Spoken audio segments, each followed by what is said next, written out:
Tabletoppers toppled. In the words of a famous commentator, it's all up for grabs now, isn't it? If you're going to say that famous commentator was Steve Miller, I think that's where we should start. Yeah. Myself and Matty were present at the funeral yesterday, and it was a lovely tribute to a guy who's, he paid the majority of his life to the media side of things, but Harriers in particular. And I felt privileged to be there, to tell you the truth. I got the invite from Matty, from Amari Morgan-Smith, from Ashley Hemmons, and myself and Charlie Tonks were there, and it was a great day, fantastic day. Regards to his family, life goes on, as we say, and hopefully we can be the special tribute act at the end of it all, because I know you like his music, and some of the music that was being played, by the way, School's Out, Alice Cooper, yeah. What a finish. Yeah. What a finish that was. And I'll promise you I'll be playing School's Out at the end of the season if we can do something with a bit of a serious effect. But no, great day yesterday for Steve and his family. Yeah, it's one of them where you beat the Tabletoppers, and don't get me wrong, the Tabletoppers beat us at the start of the season, and I felt as if we were second class citizens that day. What I mean by that is, with all due respect to Scunthorpe on Tuesday night, I felt as if we gave them a game, and did we deserve to win the game? We scored one, they didn't. But there were some extraordinary performances out there, by individuals, and I don't want to go through the individual line, because at the end of the day it was a real collective performance. I've just spoke to the players this morning about we extended ourselves to 126 kilometres on Tuesday night, which is the most we've ever done, and I'm saying to the players, why do we have to wait for the Tabletoppers to be in town to do 126 kilometres? We need to be doing that week in and week out. But physically, technically, tactically, motivationally, can you do that on a day-to-day basis, on a week-to-week basis? Probably the answer is no. You raise your game for big games like everybody does. But the next one's the big one now. And regardless of what the opposition are, Needham Market is a big game. End of story. It's not anybody that we're playing in the vicinity of the top end of the table, but it means the same prize, 3 points. That's what we're playing for on Saturday, and that's how we need to address Saturday. 126 kilometres is the standard that we've set on Tuesday night. We need to get there again.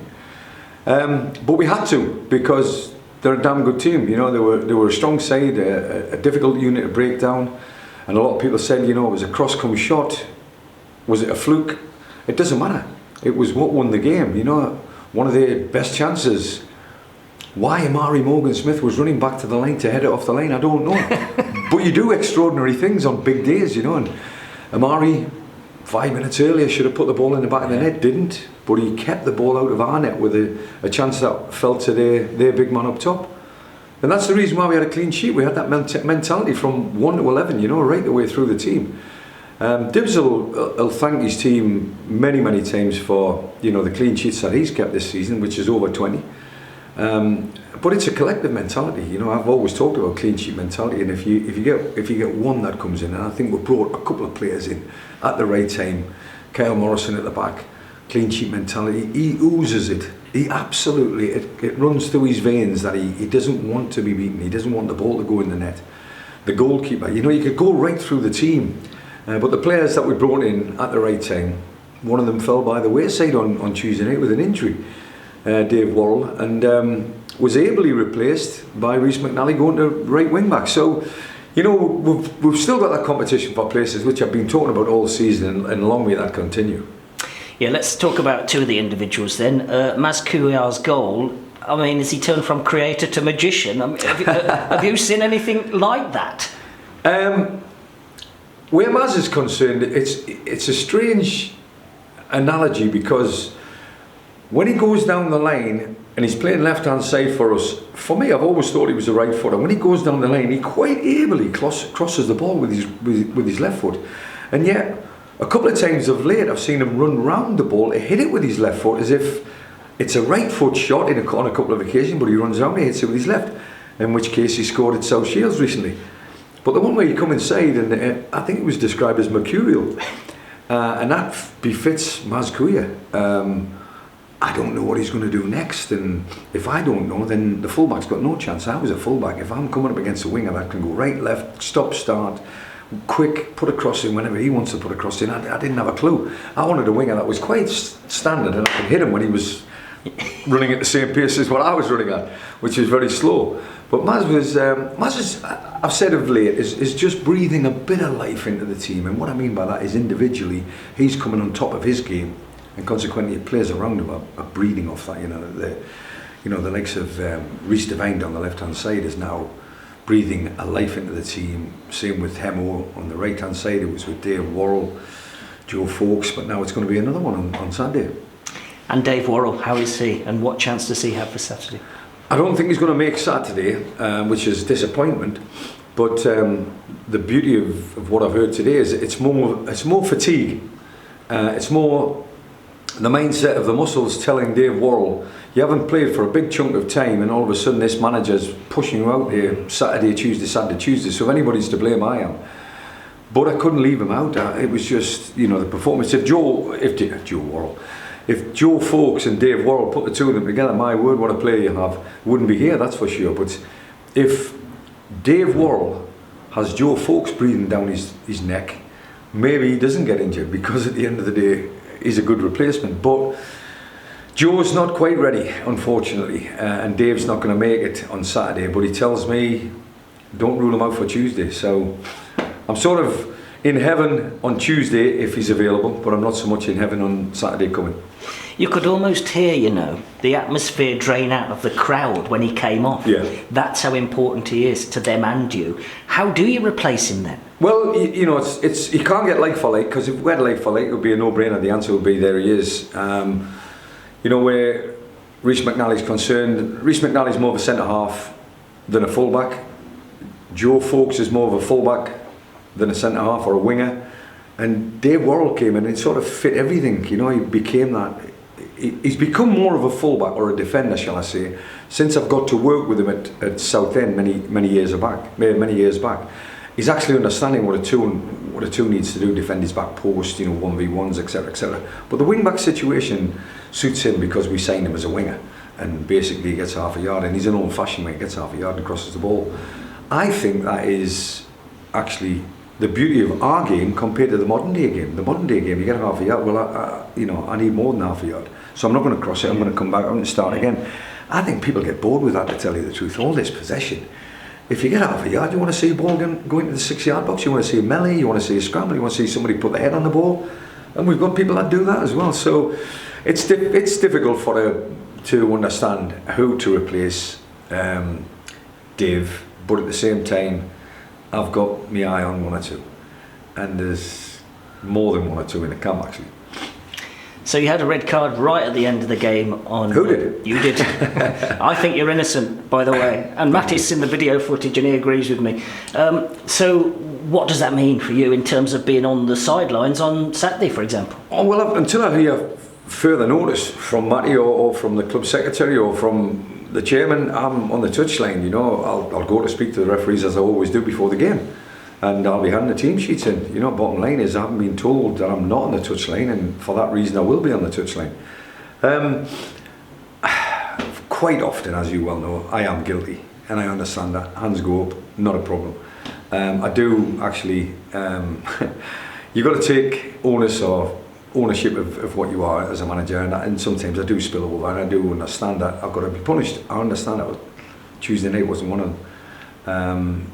There was a melee between a couple of backroom staff members and both teams, and then players got involved, etc. But I stood back and watched in admiration, to a certain extent, how I didn't get involved. I will never know. But bottom line is, when the referee came across and explained himself, and I looked and thought, well, I know who's guilty, but you clearly don't, so I'll take the rap, no problem, because I'm the manager. And I walked down the tunnel. He said it was a minute to go, and it was far from a minute to go. I think it was about 3 or 4. But at the end of the day, we got over the line, we got the 3 points, and then I'm awaiting further instruction. But I have to go and say it in public. I did not contribute to any kind of melee. I did not contribute to any kind of violence towards anybody. I was standing watching, and if I'm guilty of that, then I'm guilty of standing watching. Now I'm going to nick a Matty Paddock line here, and that is this. If Scunthorpe was a 6-pointer, then Needham Market is a 12-pointer, because you can't undo the work you've done. Brilliant, Matty. Okay, if somebody gives me 12 points on Saturday, I'll be delighted. We'll make me top of the league. No, it just every time you win, I get the analogy, and every time you win, you're building pressure, and you're okay. You want to win the next game, of course you do. You want to go on a run. You want to be in that word momentum at the right time. I think we are at this moment in time. I think we've got something like 16 points from 18, which is brilliant. It's probably our wealthiest form, our richest form of the season. And it's the right time to be coming into it. But there's still 8 cup finals to go, and the first one's on Saturday against Needham Market. The cup final is you win a trophy. At the end of it, 1 we don't. And the 12-point analogy, we don't. We're playing for 3 points, and if we get the 3 points, I'll be a delighted man. Anything for you, mate? You've touched on it, obviously, but just to clarify from the referee's point of view, on Tuesday, he's following a rule in so much as because he can't identify what has happened. As a manager, you almost have to take that red card. Is that as you understand it? I do. My head's on the block as I've been for the previous 20 odd years as a manager. When they were having the conflab together, I knew this was a serious contentious issue, and there was 3 of them. There was the 4th official, the linesman on this side, and the referee. The linesman far side couldn't contribute.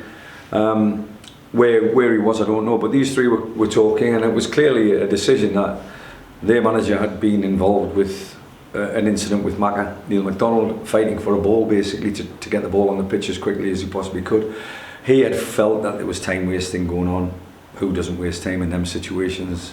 You have to understand that they're on I think with a 12 or 13 unbeaten run, and he was probably hurting at the time. Melee followed, and as I say, I was out of it. So all I can say is innocent until proven guilty, but guilty of what? I just don't know, Matty. And in terms of Joe, you mentioned he's not going to be ready for this weekend, but you've said in recent weeks that he's pretty close. Yeah. How is he getting on? Very close. Another heart to heart with Joe. He hurts. He's obviously Kidderminster Harriers through and through. Regardless of where his background is and who he played for before. He plays here with his heart on his sleeve, with the passion. He wears the club, the shirt with pride. Everything about Joe's to be admired as a manager of Kidderminster Harriers. But another heart to heart with him this morning. He just doesn't feel like he can fully contribute. And what I mean by fully contribute is 100%. If he goes into a tackle, he'll go into a tackle like Joe Folks would do, and he might not come out of it in a fit state. Having said that, with 8 games to go, he said I could be ready for 5, 6, 7 and miss this one. I'll take that. And just Needham Market on on Saturday. It's very tight at the top of the table, very tight down at the bottom as well. They're one of a number of teams that put themselves in a really realistic position of staying out of trouble at the end of the season, and everyone's got something to fight for, haven't they? Absolutely. When we went to Needham back in what was it, December, might have been. Could have been. It was warm before the turn of the year, and there was a pitch inspection beforehand. Managed to get across there. Lovely club, lovely people. But we had a job to do, and we did it professionally. And I remember the professional performance. More importantly, it was sort of the emergence of Rhys Devine as a left wing back, and we'd gone into this system that looked like it was suiting everybody. So it probably could have been the start of the belief in this season. So if that's the case, it was almost like their disbelief was on view and our belief was on view. Today, or shall I say Saturday, they're fighting for something now. They've got lives to people to feed, etc., etc. So they're scrapping for survival. We're fighting for a different cause. We've got to make sure that we win that cause, and our cause is more important than theirs, and that's all there is to it.